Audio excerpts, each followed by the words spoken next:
मार्गों को सीख सके। It was said in Malachi that we would say, let us go with you to the house of the God of Jacob so we can learn of his ways.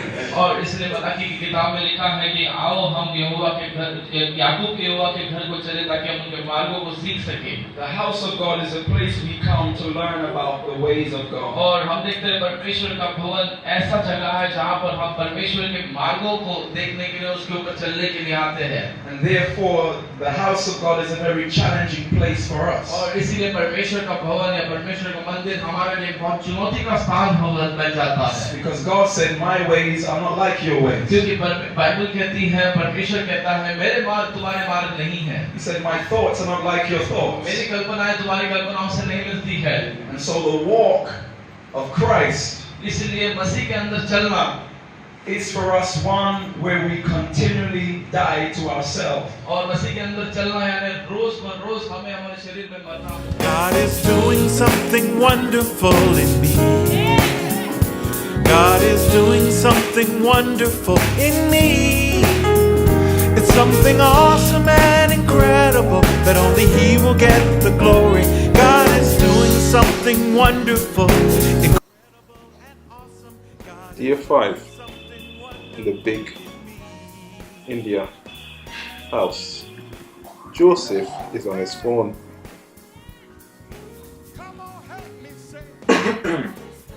Can you start? I'm really collecting thoughts today. But today we did our second day in a place called Kapawadi. And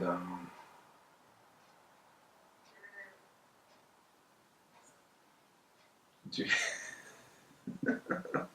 you hear that? We stayed in a hotel last night, quite close to Kapawadi, in a place called Shirley.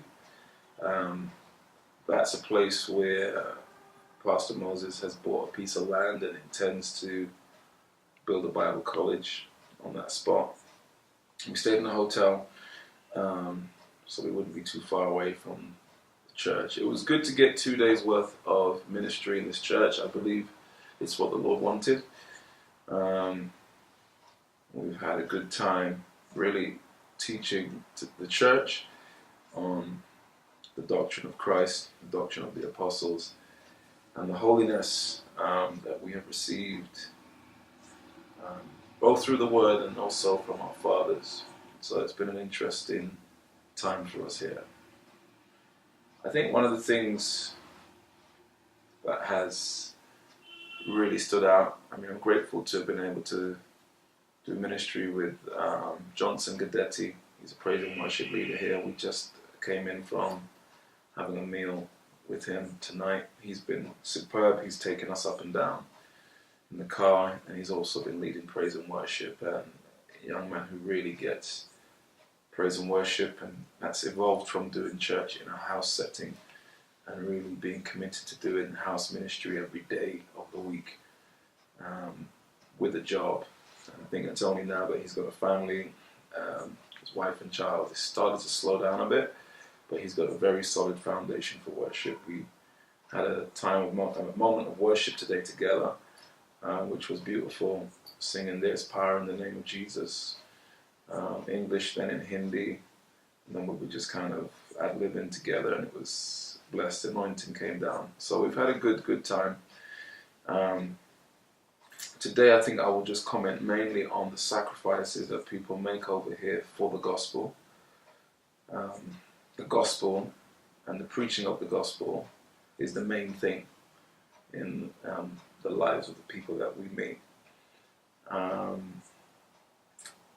They are not Christian people who also preach the gospel. They are, people who are preaching the gospel who do other stuff. Their life revolves around the importance of the gospel getting out. I think even some of the families that we've met, they don't have to live in the same dwellings because maybe they could afford to have their own places. But what I observe is that they put so much of not just their time, but their finance into the gospel, that they consider that if we live together, we can actually do more for God. It's just a different way of thinking. So we would think, I've got to start my own life up and then I'll give God what is left. Because we're not actually here thinking, your kingdom come and your will be done. We're not thinking, how much can I regulate my life for God to get the maximum glory?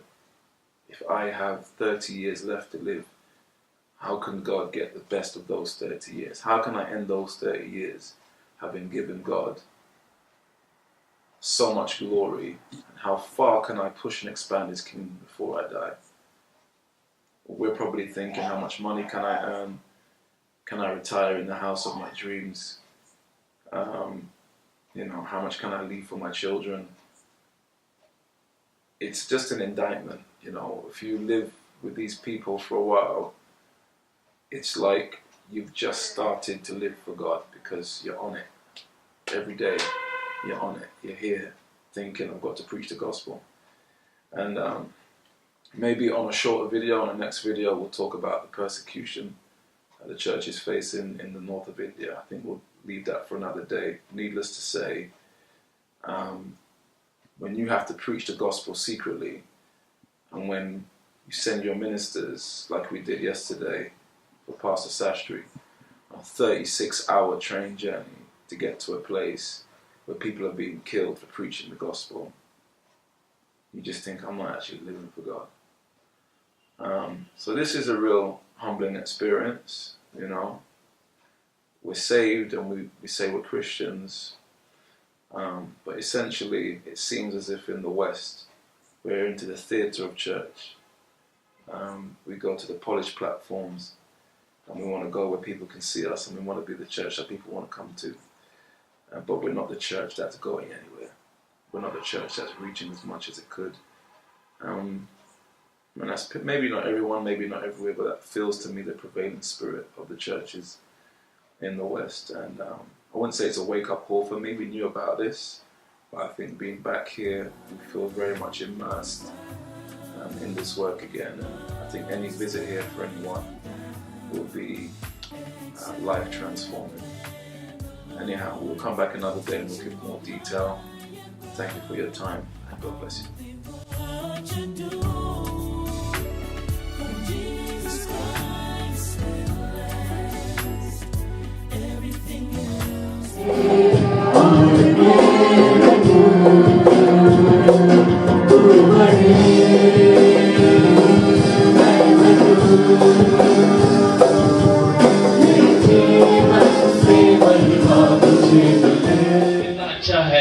But I would rather be here with you, with the presence of the Lord, than in the Taj Mahal. और मैं बताना चाहता हूँ कि मैं आपके साथ इस पिम्बलस के गांव में आपके साथ प्रभु की स्तुति इस छोटे मंदिर में करूँगा, प्रभु की उपस्थिति में।